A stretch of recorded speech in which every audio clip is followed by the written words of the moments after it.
Bien, como les comentaba, empecé hace 40 años que trabajo en informática, 20 del lado de los usuarios, 20 del lado de los proveedores, en dos multinacionales y en CISAS.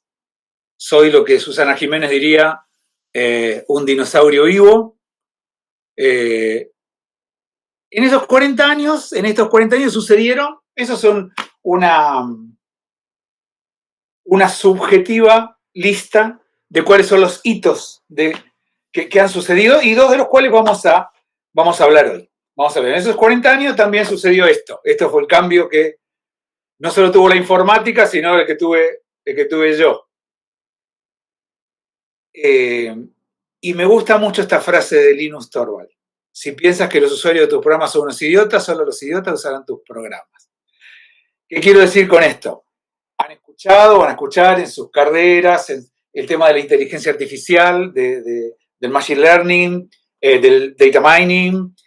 A lo que voy en esta charla es de una forma amigable explicar cómo funcionan la base de los algoritmos, porque muchas veces uso una librería Python, no tienen ni idea, aparte de que sí puede resolverlo, y está muy bien, desde ya no vamos a estar, pero la idea es explicar los rudimentos de cómo funciona técnicamente estas cosas de una forma que este es mi objetivo personal, que les resulte, que no les resulte esto y que cuando termine la charla digan, acá he aprendido algo que me ha despertado algún interés en estos 50 minutos. Bueno, todos ustedes están haciendo la carrera informática. Entonces, esta introducción a una de esas dicen, ¿qué me estás diciendo? ¿Cómo? Bueno, mire, esto, ¿por qué me gusta empezar así siempre esta presentación y todas las presentaciones que doy? Porque esto es un paradigma. O sea, hoy que pegan 4 stickers en la pared y dice, estamos en el Agile Paradigm. No, esto es un paradigma. Algo que ha subsistido, si se lo podemos atribuir a Don Turing y von Neumann, entre paréntesis, si no vieron La vida de Turing, que está en Enigma, el código Enigma, véanla porque es una delicia, y es un himno a la programación. 70 años y nada ha cambiado. O sea, los smartphones, las notebooks, los mainframe, el Internet of Things, el celular, smart, lo que se les ocurra, siguen teniendo este modelo. Este modelo que tiene procesadores que lo que saben hacer básicamente son dos tipos de cosas, las 4 operaciones aritméticas y if then else. Todo el edificio informático, desde el más pavote programa de reporting hasta el más elaborado algoritmo de inteligencia artificial, está basado en si hago esto, si pasa esto, hago tal cosa. Y si pasa no, hago esta otra. Tendría que ser el día del if then else, no el día del programador. Y esto importa. Procesadores que requieren que sus datos estén en la memoria. Memoria que tiene una característica preciosa. Se accede en nanosegundos. Un nanosegundo no es la millonésima parte de un segundo, es la 1000.000.000ésima parte de un segundo. Y un acceso a memoria anda en el orden de los 20, 30 nanosegundos. Pero tiene la horrible característica que uno la desenchufa y se borra. Por lo tanto, tenemos que ir a dispositivos que almacenen rápido, en milisegundos. Estamos hablando de un millón de veces, un orden de magnitud, 1.000.000 de veces más lento. Igual es muy rápido, pero tiene la característica que uno lo desenchufa y no se borra. Esto tiene que ver con lo que vamos a ver, que se lo digo por así de dinosaurio histórico para contar de los primeros tiempos. A estas 3 cosas se le sumó después el tema de que vamos a abrir los procesos en varias computadoras y los distribuimos y los conectamos. Y entonces viene el networking. En esas 4 cosas, CPU, memoria, disco y networking, cualquier problema de performance está en esas 4 cosas. ¿Por qué? Porque no hay otra cosa. O sea, toda la informática tiene esas 4 cosas. Les agregaría la burrada o eficacia del programador y las cuestiones de seguridad. Y cualquier cosa que anda lento, los problemas de performance son de lo más complejos de ver, está en una de esas 6 cosas porque no hay otra cosa. Muy bien. Punto aparte. quédense con eso porque en un rato volvemos con esto de por qué les cuento esto y por qué tiene que ver con la inteligencia artificial ahora. La batalla de la decisión. Dos grandes tipos de algoritmos de programa. Modelo determinístico. Una decisión determinística es lo que pasa con el cajero automático, por poner un ejemplo conocido y trillado. Si tengo saldo en mi cuenta y no supera el límite diario de retiro, me da plata. Y si no, no me da plata. Ahí no hay probabilidad de nada. ¿Tengo me da? No tengo, no me da. Pero hay muchos fenómenos que no responden a eso. Por ejemplo, lanzo una nueva campaña de celulares. ¿Esta persona me va a comprar o no? No sé. Puedo, en función de su comportamiento, decir, bueno, tiene tal propensión a comprar o no. Pero si lo va a hacer o no, no lo sé. Esta persona que se atiende en mi compañía de servicios de salud, ¿va a seguir estando en su plan o me va a dejar? No lo sé. Pero si analizo más o menos cómo se comportaron los que dejaron, puedo determinar, a ver, esta persona en función de su comportamiento, si se va a ir de mi empresa o no. Son los modelos de retención, que se llaman los modelos de churn. Bueno, y como es una cantidad de fenómenos que no podemos, lamentablemente, digo, Tinder, esta chica, este chico, ¿me va a gustar? ¿Le voy a gustar o no? Los que se parecieron, ¿qué pasó? Eso hacemos con los modelos probabilísticos. Los que se comportaron de esta forma antes, ¿qué tuvieron como resultado? Bueno, en esto nos vamos a meter. Y esto lo agregué hace poco. Algoritmo es una palabra que se usa mucho y digo, hay cientos definiciones. Pero me gusta mucho esta. Conjunto ordenado de operaciones que permite hacer el cálculo para hallar la solución de un tipo de problema. O sea, una secuencia de pasos de cálculo. Y vamos a hablar mucho de los algoritmos porque hoy lo que vamos a ver son básicamente algoritmos.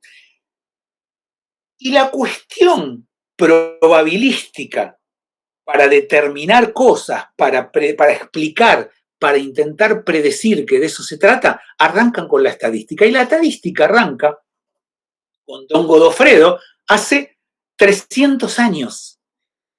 ¿Y en qué se basa? O sea, carreras de 5 años, doctorados, pero en este corto tiempito les puedo contar lo siguiente.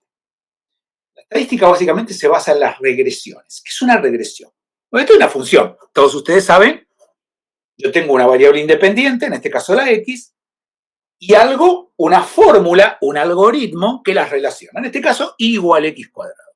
Entonces, yo tengo el valor de X, que es el que conozco, y me da el valor de la variable dependiente, que es la que no conozco. Y lo puedo graficar de este modo. Todos recordarán que si elevo una variable a una potencia par, me da positivo, o sea que si voy para el lado de lo negativo, todos lo recuerdan. Si no lo recuerdan, como el examen de ingreso, a seguir acá. Si no lo recuerdan estos, se va de la presentación. Muy bien. Esto es una función. Yo les di una serie de puntos y una fórmula para ver el valor que no conozco. ¿Qué es una regresión, que es la base de toda la estadística y de toda la estadística predictiva y de las regresiones que hoy se sigue utilizando mucho? Es lo siguiente, yo ahora les doy la serie de puntos y les digo, encuentren ustedes la función que los relaciona. Eso es hacer una regresión.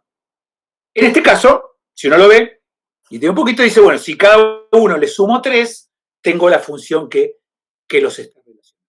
Eso es una regresión. Una regresión es, a partir de puntos que yo conozco, tanto la variable independiente como la dependiente, encontrar la función que los relaciona. Lo que pasa es que, perdón, vuelvo para atrás, en este caso es lineal. ¿Para qué lo quiero? ¿Y para qué me sirve esto? Bueno, justamente, me sirve para, a partir de variables, de características de la gente, de los productos, de lo que sea que yo esté analizando, que conozco, como la edad, el género, el estado civil, la residencia, etcétera, determinar lo que no conozco.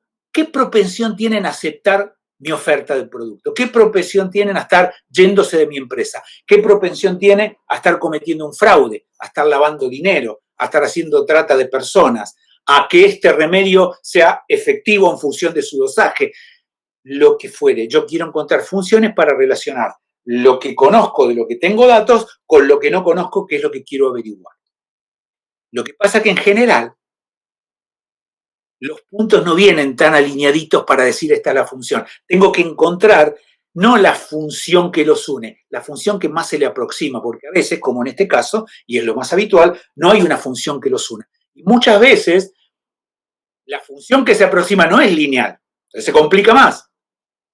Y en general no es una variable independiente con una que quiero averiguar, sino que son muchas, en este caso dos, porque mi dibujito y nuestra limitada capacidad tridimensional nos permite ver eso, pero yo puedo tener 20 variables ahí de x1, x20 y se comporta lo mismo. Y en general no son varias variables lineales así en un plan, sino que son de este tipo. Y por eso los estadísticos se la pasan unos cuantos años estudiando cómo encontrar regresiones, que sigue siendo, aún con las redes neuronales y árboles de decisión que vamos a ver después, una técnica muy válida y que muchas veces predice mejor que otras técnicas. Luego hablamos de eso. Entonces, ese es el primer gran algoritmo, o sea, las regresiones donde hay diversos tipos, pero esto es lo que la base de todas esas. Muy importante en cualquier cosa que vean con esto de modelado y con inteligencia artificial o minería de datos. Hay que reconocer, son dos etapas. Una en la que yo desarrollo el modelo, o sea, en el caso de la regresión, en el que encuentro la función, y otra es le aplico esa función a los casos que no conozco y que quiero predecir. Bueno, ahí que está, eso me parece tan básico. Mucha gente se pierde ahí en el medio y dice, pero espera, ¿qué es el desarrollo, el deployment del modelo? Bueno, siempre hay que estar en estas dos etapas. Una, en lo que vimos hasta ahora, encuentro la función que relaciona mis variables para encontrar lo que estoy buscando. Otra, aplico eso lo hago con los casos que conozco. Aplico esa función a los casos que no conozco para predecir qué era lo que yo estaba buscando. Comento una cosa, Uciel, si alguno tiene una pregunta, le sugiero, pónganlo en el chat y Uciel, si las ves, podemos dejarlos para final o si te parece procedente, interrumpime, abrí tu micrófono y haceme la pregunta así como viene sin problema. Dale, perfecto. Okay. Listo. Eso era ni siquiera se hablaba de inteligencia artificial. Y de algún modo, podría decir que la función en la estadística supone que el mundo se relaciona con funciones. O sea, si algo tiene una función o algo que se le aproxima, yo puedo predecir. Estos son los primeros intentos de inteligencia artificial. Y esto, otra vez haciendo gala de mi característica de dinosaurio, esa es mi biblioteca real. ¿Ve que están medio amarillitos los libros ahí arriba? Esto es de eso es de 1981, el Handbook de Inteligencia Artificial. Y la inteligencia artificial toma auge ahora hace digamos, 5 años. Porque si esto ya estaba, esto lo hacíamos en 1981. Enseguida les cuento por qué me parece a mí. Pero vamos al tema este de qué viene a complementar, a competir con la estadística, los árboles de decisión. Vamos a tomar un fenómeno distinto para no hablar de celulares y cuestiones comerciales. Un laboratorio crea una nueva droga y quiere averiguar la efectividad de esa droga en función del dosaje. Y tiene una cantidad de datos. Bueno, si esos datos están como los que se muestran en el gráfico, chiche bombón, una regresión lineal y acá tengo, ¿sí? Tengo un de 35, entonces el dosaje efectivo es 75 y todo golazo. Ahora, ¿qué pasa si los datos como suelen venir es así? Ahí la regresión se me complica. Pero aún así, en ese gráfico yo puedo ver que lo más efectivo es este. Mira, el dosaje que va entre más o menos 18 y 27 tiene un 100% de efectividad. Perfecto. Ahora, ¿qué pasa si yo a ese experimento de efectividad que yo quiero averiguar cuán efectiva es la droga que acabo de generar, le pongo varias variables. Y en general, yo se lo estoy mostrando con 3. Estos son decenas o cientos. O sea, no hay modo de hacer una regresión de 100 variables. Bueno, ahí aparecen los árboles de decisión. En este caso, vamos a poner como variables esto, el dosaje, la edad y el sexo de la persona, del paciente. Cuando el árbol de decisión está construido, lo que queda es esto que les muestro allí. O sea, si una persona tiene más de 50 años, el dosaje de mi droga tiene, más de 50 años, mi droga va a ser un 4% de efectividad. Es lo que el árbol me está diciendo. Ahora, esto sí es mayor de 50 años, si es menor de 50 años, bueno, depende, si el dosaje es mayor o igual a 29, la efectividad es un 20%. Si es menor o igual a 29, entra a jugar el sexo, que si es mujer es 100%, eso es cuando el árbol está construido. ¿Cómo se construye el árbol de decisión? O sea, la primera etapa, el desarrollo del modelo. Esto que les mostré es la aplicación a los casos que no conozco cuando ya lo construí. ¿Cómo se construye? Bueno, se construye de este modo. Insisto y disculpe la repetición. Si ustedes usan Python o SAS o lo que fueran, usan una función y se acabó la milonga. El tema es que, creo yo, es útil saber la base de cómo funcionan estas cosas, que es lo que estoy tratando. Tomo una de las variables, el dosaje en este caso. Y tengo mis datos. Bueno, hago lo siguiente. Parto mis datos y hago una partición de los datos que yo tengo del dosaje. Esa partición me va a dejar la primera un valor de este lado y todo lo demás, creo que son 18, del lado derecho. Y hago lo siguiente. Calculo el promedio, bueno, el de este lado es un solo valor, es 0, no tengo ningún problema, 0 menos 0, 0. Calculo el promedio de esta partición, que da 38,8. ¿Y qué es lo que hago? Lo que se dan a llamar los cuadrados residuales, o sea, el valor que tengo, al valor que tengo, le resto el promedio y lo elevo al cuadrado. En este caso, 0 menos 38,8. Tomo el segundo valor, bueno, lo mismo. Tomo el tercero, lo mismo. Tomo el cuarto, que es 5, le resto y lo elevo al cuadrado. ¿Por qué se eleva al cuadrado? Esto lo habrán visto, para que no se anulen. Al elevar al cuadrado me quedan, no importa si el valor es superior o inferior al promedio. Queda todo positivo, entonces no se cancelan entre ellos. Muy bien. Hago así todas esas diferencias, lo que se llama, y busco la suma de esos cuadrados residuales que me da 27.468. Muy bien, lo anoto. Para la partición que fue hecha en el dosaje del primer valor, este es la suma de los cuadrados residuales. Muy bien. Hago una partición nueva. En vez de tener un valor de acá y 18 de acá, ahora hago 2 valores de acá y 17 de este lado. Hago exactamente lo mismo. Calculo el promedio de las dos particiones, calculo las sumas de cuadrados residuales, calculo los cuadrados residuales, calculo la suma y lo pongo para este valor, cuál fue la suma de cuadrados residuales. Así, para todas las particiones de los 19 valores que tengo acá. Imaginen esto con una prueba de verdad donde hay cientos o miles de valores. Pero la realidad es que para esta variable, entonces, me van a quedar una cantidad de suma de cuadrados residuales. Me quedo con la más chica.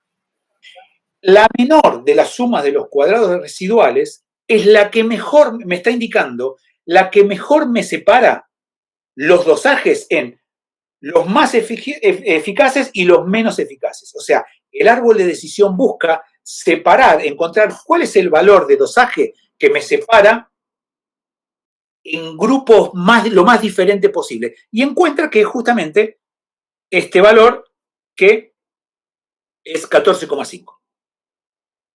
Y ahí encontré cuál es el valor de dosaje que mejor me separa estos 19 valores en dos grupos. Muy bien, hago exactamente lo mismo con la edad. Separo, hago los promedios, etcétera, etcétera, y me voy a encontrar con que el de edad de 50 es el que mejor me separa. Hago exactamente lo mismo con el sexo. Y me voy a encontrar que este es el que separa. Ahora, ¿qué pasa? Con las tres variables tuve una suma de cuadrados residuales. La que es menor es la variable más significativa para separarme cuál es la efectividad buena, cuál es la que mejor me separa una efectividad de otro rango de efectividades. Y así llego entonces al árbol de decisión que les había mostrado al comienzo. Analizando, fíjense esto, analizo variable por variable, imaginen esto, insisto, con decenas o cientos de variables, valor por valor, partición por partición. Primera cosa, imaginen la potencia de cómputo que hace falta para esto. Pero segunda cosa, muy favorable, es que el cálculo de un valor no depende del valor anterior, por lo tanto lo puedo hacer en paralelo. Y ahí viene el por qué la inteligencia artificial surge en estos tiempos y antes no. Enseguida vamos a eso. Entonces, de este modo se construye un árbol de decisión. Y entonces, ¿por qué nace ahora? Bueno, ¿por qué renace hace algún poco tiempo? En mi opinión personal, por estos dos motivos. Esto, como les acabo de mostrar con el árbol de decisión, no así con la estadística. Fíjense que la diferencia de potencia de cómputo que hace falta para una y la otra, y la diferencia de cantidad de datos, la estadística en general, con poco datos se la arregla. Mientras que un árbol de decisión requiere mucho dato para poder tener una predicción válida. La ley de Moore fue Gordon Moore, uno de los fundadores de Intel, que dijo, si mal no recuerdo, allá por el 75, la potencia de los procesadores se va a duplicar cada año. Después lo corrigió, y es que se va a duplicar cada 2 años. Ustedes imaginen que si se duplica cada 2 años, en 10 años es 2 a la 10, o sea, el primer año es 2, el segundo 4 y el décimo es 1024. Y les puedo asegurar que si toman la ley de Moore, esto se los cuento así, yo hace 40 años que trabajo 2 a la 20. 2 a la 20 es un poquito más de 1.000.000, creo que es 1.048.576. La primer computadora que usé en el Banco Credicop el 9 de mayo, su memoria tenía 250K. Y hoy un servidor más o menos equivalente tiene 250 gigas, o sea, 1.000.000 de veces más. O sea que esta ley de Moore predijo bastante bien el tema de cómo crece la potencia de procesamiento. Y el segundo, tanto o más importante que ese factor, es esta cuestión del Big Data, que ustedes han tenido, creo que me contó antes Fernando, y me contaron Yusiel, una presentación al respecto, que seguro vieron esto de Volume Velocity Variety, pero no sé si habrán visto, del punto de vista técnico, ¿qué es esto del Big Data? Es esto, esa computadora preciosa del modelo de Turing de hace 70 años que yo les dije recién que no hay nada diferente y nada nuevo bajo el sol fuera de esto. Póngala a trabajar en paralelo. Eso es Big Data desde el punto de vista técnico. Entonces, ¿qué me permite hacer esto? Me permite que si yo tengo un servidor, por mucho que yo le crezca el procesamiento, hay un momento donde yo puedo poner un procesador más potente y la performance baja. El tema es cuando yo puedo poner varios a trabajar en paralelo. ¿Y qué significa esto? Si yo tengo 100 millones de datos y 10 servidores, cada servidor carga el mismo programa. Y de los 100 millones de datos, cada uno se toma 10. Los 10 trabajan en paralelo y juntan el resultado. Y para eso, ¿qué tiene que pasar? Que el algoritmo tiene que ser paralelizable, como es el árbol de decisión y como son las redes neuronales que les voy a contar enseguida. Por eso creo yo, la inteligencia artificial, que viene del año, el libro que les mostré, 81, desde hace 4 o 5 años, tomaron el auge que tomaron. Por la potencia de procesamiento y por la posibilidad de procesar masivamente en paralelo. Y cuando hablo masivamente, hoy hay clúster de miles de servidores trabajando en paralelo. Muy bien. Y entonces vamos, de algún modo, los árboles de decisión, así como la estadística presuponía que la vida se arreglaba con funciones que relacionan las características de las personas y de las cosas, el árbol de decisión de alguna forma supone que la vida se organiza con if then else. O sea, si pasa esto hago tal cosa, si hago esto hago tal otra. Grandes cadenas de inferencias de if then else.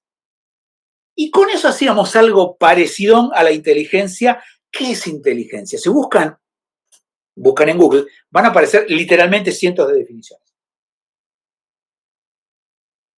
Tengo para mí que pocas palabras, hay otras más, han sido tan bastardeadas. O sea, en el sentido de que, ¿qué tiene que ver la inteligencia de los símbolos que les puse a la izquierda de la pantalla con la de Darwin, Freud o Einstein, por decir?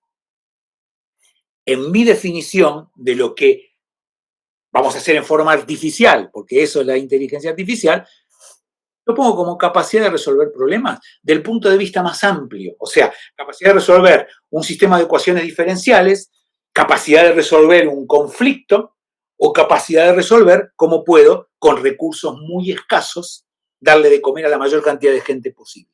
Todo eso meto en una definición más virtuosa, creo yo, de inteligencia que la que muestra la pantalla en su lado izquierdo. Inteligencia artificial, esta definición es de SAS, de la empresa para la que yo trabajo. Ciencia de entrenar sistemas para emular tareas humanas mediante el aprendizaje y la automatización. Machine Learning, ciencia de crear sistemas que aprenden de los datos con algoritmos de aprendizaje que iteran hasta lograr una aproximación satisfactoria. En otras palabras, y esto es lo central, el programa es construido automáticamente por el algoritmo de aprendizaje. Y acá es donde nosotros, programadores, perdemos el control de la cosa. Les cuento por qué. Antes de eso, solo un slide, una breve categorización. Yo les dije hasta acá que tanto la estadística como los árboles de decisión y ahora las redes neuronales, yo tengo casos que conozco con el cual desarrollo el modelo, el algoritmo, sea la regresión o el árbol de decisión o ahora la red neuronal. Eso es lo que llamamos aprendizaje supervisado. Hay casos donde yo no tengo eso. Entonces, si yo no tengo casos que conozco, ¿qué es lo que puedo predecir? Bueno, les pongo un ejemplo. Trabajo que hemos hecho con la policía de la ciudad, tienen 7.000 cámaras. ¿Cómo saben en qué cámara está pasando algo? Yo no tengo casos donde le puedo decir, lo que hacemos es, ponemos los algoritmos a aprender lo que esa cámara ve todo el día, la normalidad. Entonces, ¿qué es lo que aprende el algoritmo? Donde yo no puedo taguear, categorizar, donde no tengo un dato conocido. Aprende qué es la normalidad. Entonces, avisa cuando ahí pasa algo anormal. ¿Por qué? Porque si tengo 7.000 cámaras, no tengo modo de estar mirando 7.000 cámaras. Ahora, si tengo un algoritmo que me dice, che, acá pasa algo distinto que lo que pasa todos los días. De golpe pasa algo que el algoritmo va aprendiendo cada vez mejor. De golpe pasó un grupo de pibes de secundaria haciendo lío. Y de golpe pasó que pasaron un par de motochorros. Pero el solo hecho de que se haya aprendido qué es normal y qué no es normal puede apuntar a que solo revisen las cámaras que el algoritmo le dice, che, acá pasa algo. Y eso en 7.000 cámaras es la forma de poder hacerlo, porque de otro modo no se podría hacer. ¿Y cómo funciona esta cuestión de las redes neuronales? Bueno, tratando de imitar un poco burdamente, lo que conocemos, y creo que conocemos poco, del funcionamiento de nuestras neuronas, a la cual le entran impulsos eléctricos que en función de un peso de la neurona, de la conexión en realidad, no de la neurona, se juntan en la neurona todos los impulsos. Si esos impulsos superan un valor, esta neurona dispara. Y si no superan ese valor, no dispara. Y todo el cerebro funciona de ese modo. La cuestión básica para la cual en esto hay como dos líneas de investigación. Los que no importa el resultado, pero están investigando cómo funciona el cerebro, y los que, redes neuronales, tomando ese conocimiento básico, hacen una herramienta para que nos sirva para predecir. Y funcionan. Otra vez, repito esto, recuerden, primero desarrollo el algoritmo, luego lo aplico a los casos que no conozco. ¿Cómo lo desarrollo? Vamos a hacer una red neuronal para predecir si este postulante al crédito es un potencial buen pagador o no. Para ver si como banco le doy o no le doy el crédito, a qué tasa, mayor o menor, o no se lo doy directamente. Muy bien. Una red neuronal funciona de este modo. Tiene una capa de entrada donde yo le pongo las variables y una capa de salida donde voy a recoger el resultado. Y una capa oculta que es la que se lleva las palmas y la que hace el trabajo. Funciona de este modo. Vamos a desarrollarla, hablamos que vamos a entrenarla, esa es lo que se usa en la jerga. Yo soy un banco, tengo una cartera de créditos que sé quién pagó y quién no pagó. Entonces, le pongo,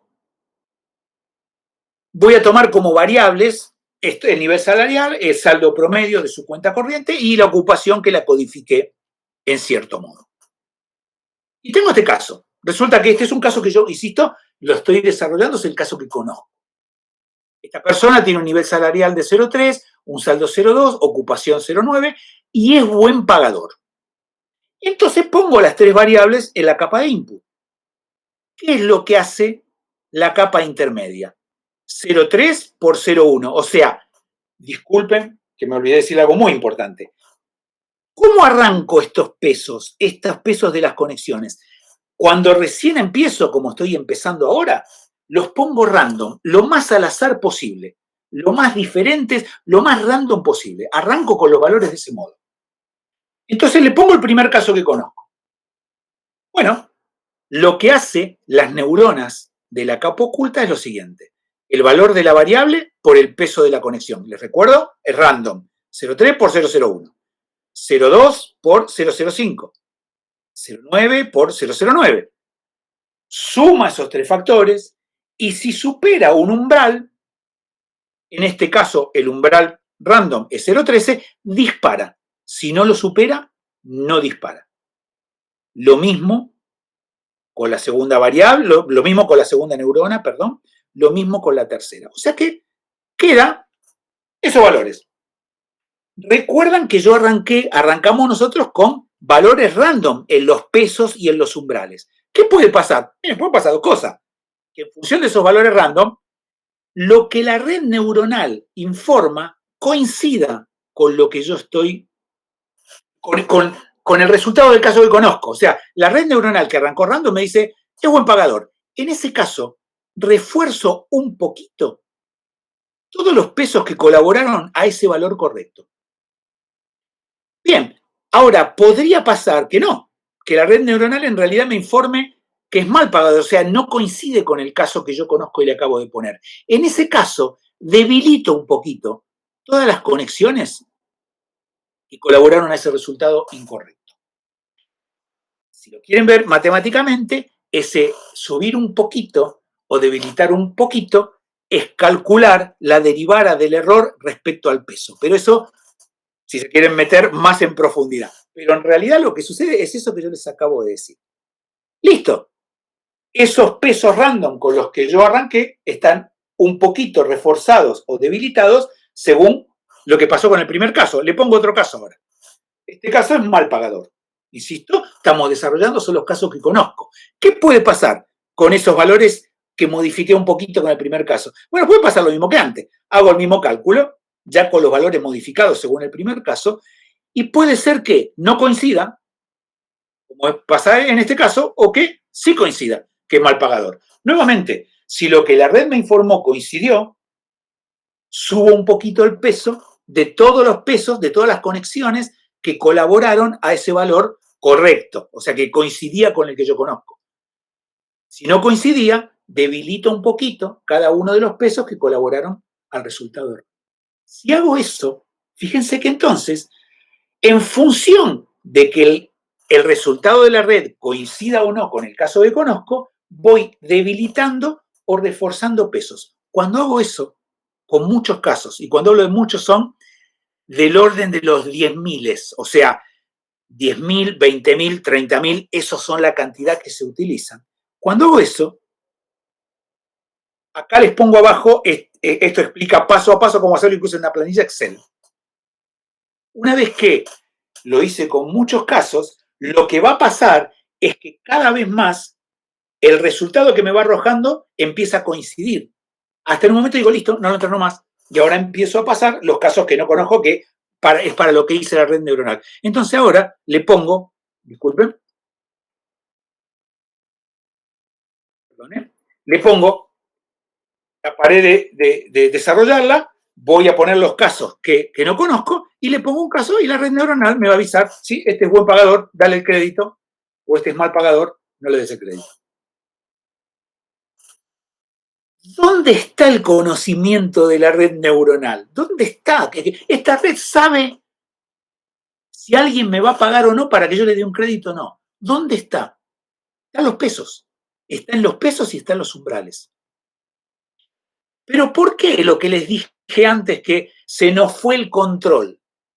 Porque si yo quiero decir, che, voy a hacer una red neuronal más permisiva para que me digan más gente que son buenos pagadores, yo llego a tocar un peso de estos sin el algoritmo y se me va todo al demonio. O sea, no tengo modo de tocar eso. Todo lo que yo puedo hacer es subir o bajar pesos en función del algoritmo, pero no puedo ir a la red neuronal. Es más, nuestro principal enemigo de los mineros, de los data scientists, es que un gerente de crédito le tengo que explicar cómo funciona y no sé. Un árbol de decisión se explica solo. Una regresión se explica, una red neuronal no. Predice. ¿Y por qué? ¿Qué sé yo? Porque lo saben los pesos, pero no te los puedo explicar determinísticamente. Bien. Ahora, yo les dije con una capa oculta. Las redes neuronales profundas son de muchas neuronas y de muchas capas. Y no hay un algoritmo que determine cuáles son la cantidad óptima. Hay algunas guías de capas y de neuronas, hay algunas guías de capas menos. Así funcionan las redes neuronales. Para hacer cosas como esto, reconocimiento de imágenes, de transacciones fraudulentas. Nuevamente, ¿un cliente va a aceptar o no mi nueva oferta celular? ¿Qué es mejor? ¿Una regresión, un árbol de decisión o una red neuronal? Depende del caso, no hay. Pero sí, así de así, así como hiperregla. Cuando uno se imagina que aunque sea un conjunto de reglas complejo, puede determinar algo, por ejemplo esto, si un cliente se está por ir de mi compañía o no. Puede ser que hay un árbol de decisión o una regresión funciona mejor.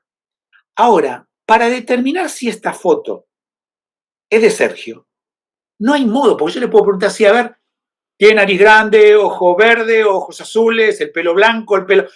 Son tantas y además la foto fue tomada, mi base, en una de esas tengo la foto del DNI y me tomaron una foto en una cancha para ver si ese soy yo o no. Bueno, ahí es donde la red neuronal, cuanto uno menos puede estructurar, menos puede imaginarse que a través, aunque sea de millones de if then else, se puede resolver, entonces ahí es donde la red neuronal en general tiene mucho éxito. En el reconocimiento de imágenes, por ejemplo, un ejemplito hiperprimitivo de reconocimiento de imágenes. Si yo quiero determinar y reconocer, hacer una red neuronal que reconozca números manuscritos, bueno, cada puntito, números manuscritos en blanco y negro, cada puntito es una variable.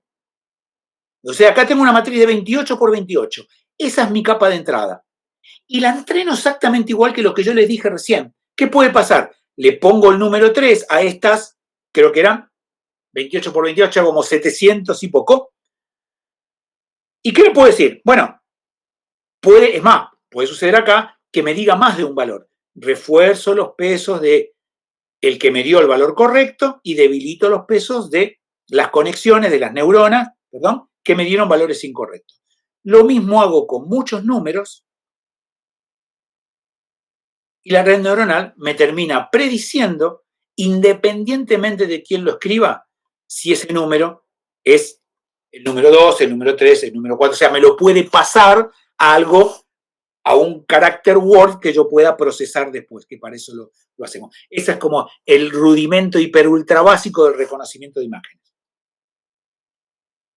Y donde hay muchas arquitecturas. Yo le mostré recién una red que simplemente conecta todo con todo.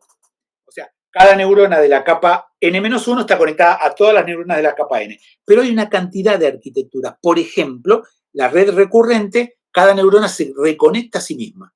Con eso logra aprender, por ejemplo, secuencias temporales. Excede lo que nos da estos minutos que tengo. Entonces, recapitulando, las principales técnicas analíticas, todas las demás, más del 95% salen de estas tres. O sea, habrán escuchado hablar de gradient boosting, posiblemente random forest, redes neuronales convolucionales, support vector machine, todas derivan de alguna de estas tres. Por eso que les quería explicar los fundamentos básicos, hiperbásicos de estas tres.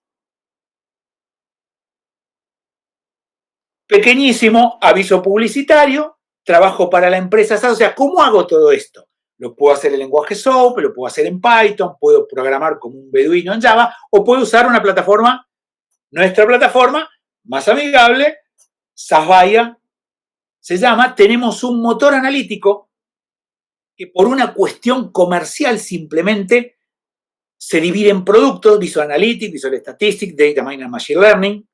Es un único motor que sirve para preparar datos, que sirve para hacer todos los modelos predictivos, todas las regresiones, todos o una cantidad enorme de algoritmos de Data Mining and Machine Learning, de Text Analytics, de optimización, de forecasting, etcétera, etcétera.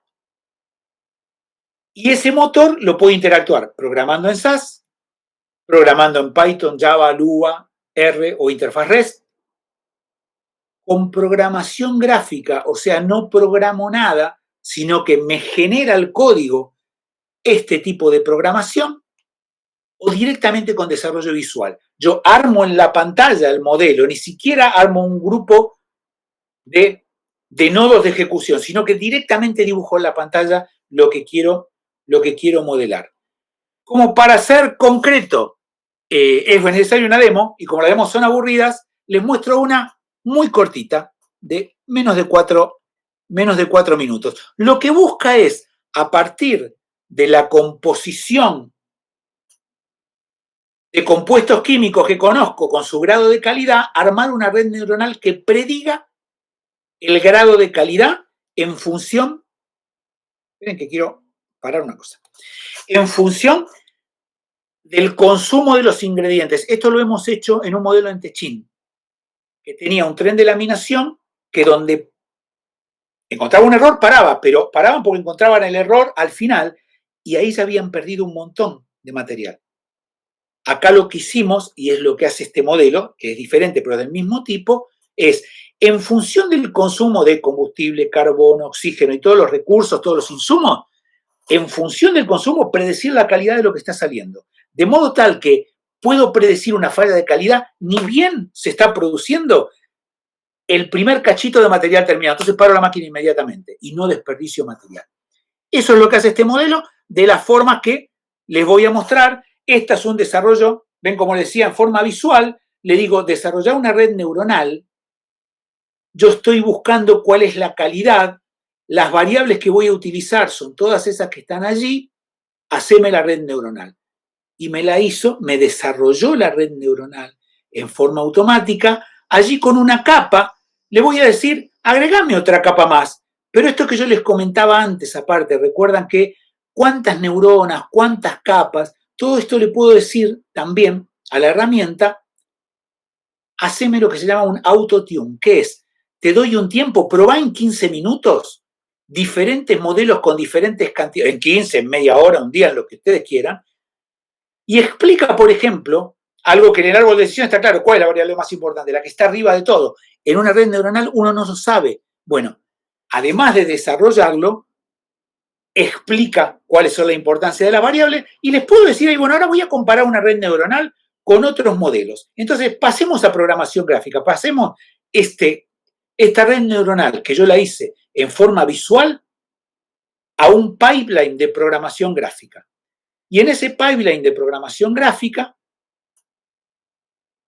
voy a comparar esta red neuronal con otros modelos, le voy a decir, encontrame las anomalías que tengas en el set de datos que te di, por un lado, y por otro lado, haceme un árbol de decisión para compararlo contra esa red neuronal, y hacemos un gradient boosting, que es una variante de árbol de decisión, y fíjese que el nodo que está abajo de todo es el de comparación de modelos. Entonces yo lo pongo a ejecutar y me va a decir cuál de esos 3 modelos predice mejor. En este caso, ven, el gradient boosting predice mejor. Y lo arranqué desarrollando en forma visual y lo continué en modo de programación gráfica. Viene la herramienta con una cantidad de templates preconstruidos, incluso los mismos que uno hace los puede salvar en una librería para que luego lo utilicen otras personas. Y si tengo algo que desarrollé en código, o lo quiero desarrollar en código porque soy buen codificador, sea en código SAS o sea en código Python, otro tipo de modelo, lo puedo poner también acá, competir contra los modelos que ya hice, y sigue siendo el gradient boosting el mejor de los modelos que desarrollé. Así es como se desarrolla en las herramientas de SAS. Insisto, depende el tipo de usuario, si le gusta más el desarrollo visual, si le gusta más la programación gráfica, si le gusta más la programación por código, o si puede combinar todas esas cosas juntas. Bien, eso era toda la demo que quería mostrarles. Y usamos algoritmos de inteligencia artificial para explicar lo que hacen los algoritmos, los modelos de inteligencia artificial. O sea, esto que yo les decía, que la red neuronal es inexplicable, bueno, usamos algoritmos que sacan estos reportes automáticos que dicen, el modelo que usted desarrolló, lo que está explicando es esto. Esto es oro en polvo para poder llevar a la gerencia de usuario y poder explicarle, mira, la red neuronal funciona de este modo. Eso es lo que hacemos en SAS.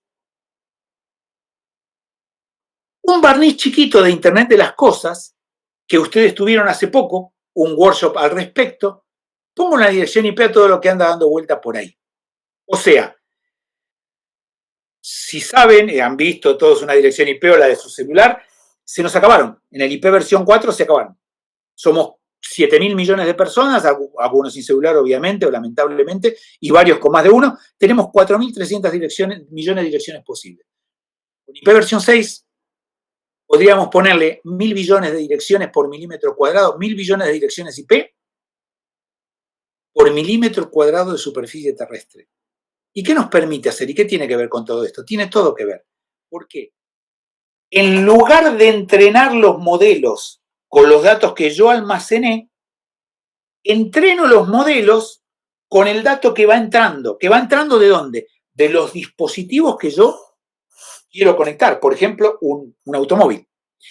Y recuerden esto que les dije antes, aquí hay 2 instancias. Yo puedo desarrollar el modelo en tiempo real o puedo aplicar el modelo que desarrollé en tiempo real. Desarrollar el modelo en tiempo real se puede hacer, pero esta es la cuestión de sentido común que entra acá. ¿Es necesario? ¿Por qué?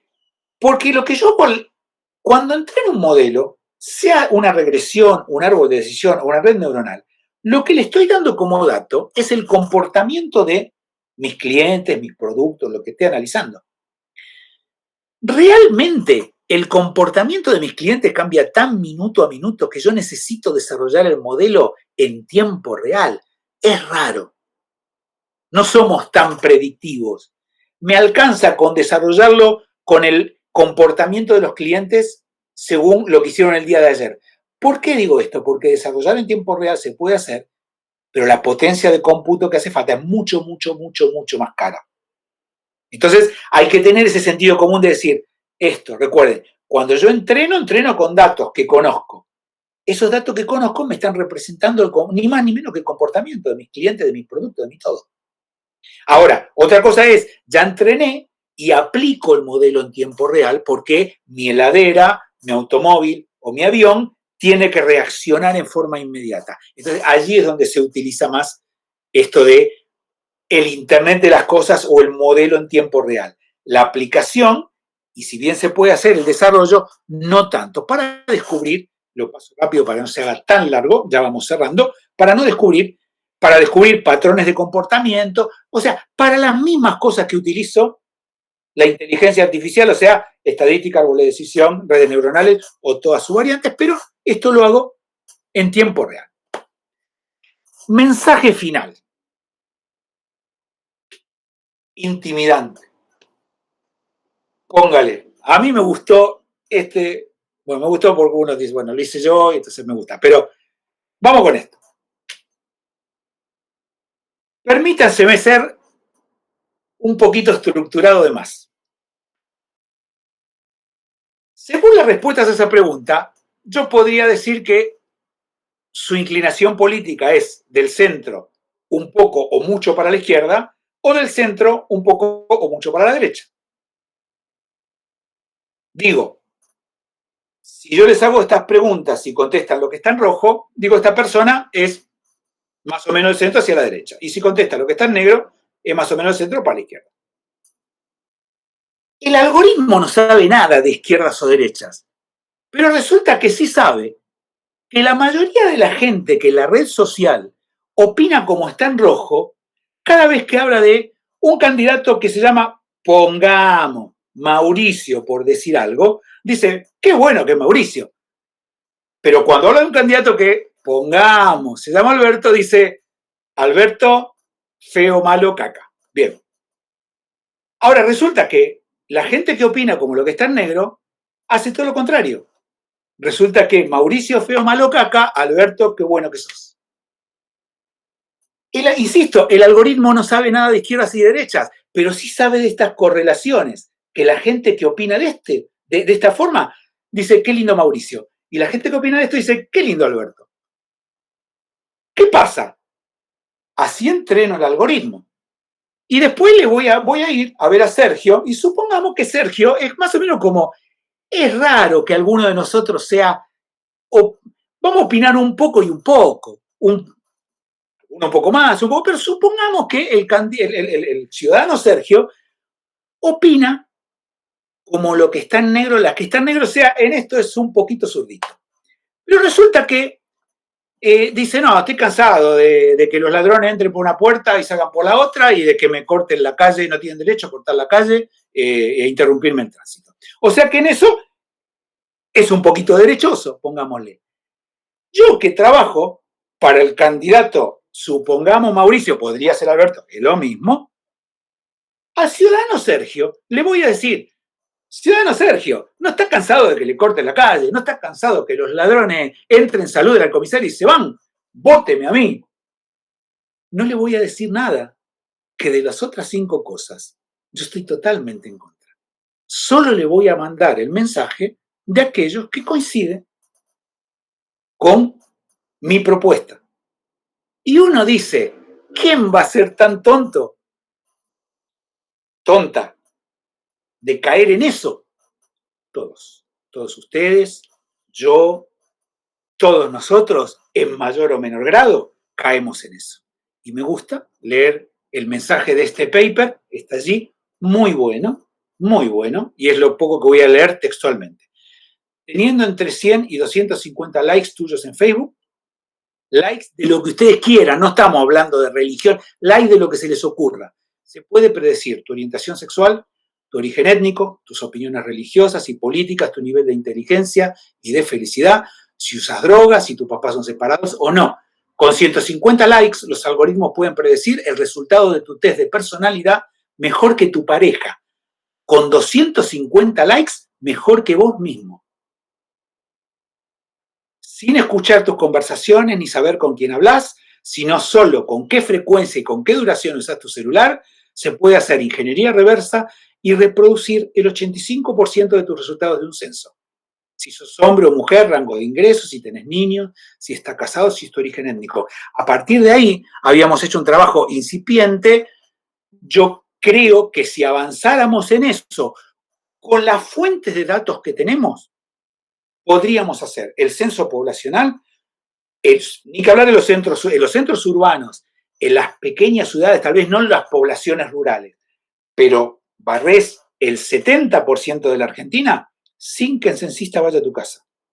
Solamente accediendo a la información y no a la charla telefónica, al uso, cuándo hablaste, a qué hora, no en datos que se metan con tu intimidad, si bien de algún modo se mete un poquito con tu intimidad esto, con todo lo que implica, Porque cuando yo era chico, el censista venía, golpeaba y era un honor, venga, pase por acá, le doy un café. Hoy, para hacerlo pasar a tu casa al censista, le vas a pedir 15.000 credenciales antes de pasarlo, de hacerlo pasar y de sentarlo a tu mesa.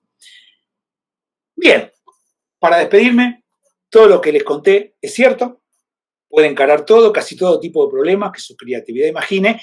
Es un tanto más complejo que lo que pude explicar en estos pocos minutos, o sea, sobresimplifico algunas cosas para poder explicarla en este tiempo, pero espero que les haya quedado una idea clara de cómo funcionan estos algoritmos.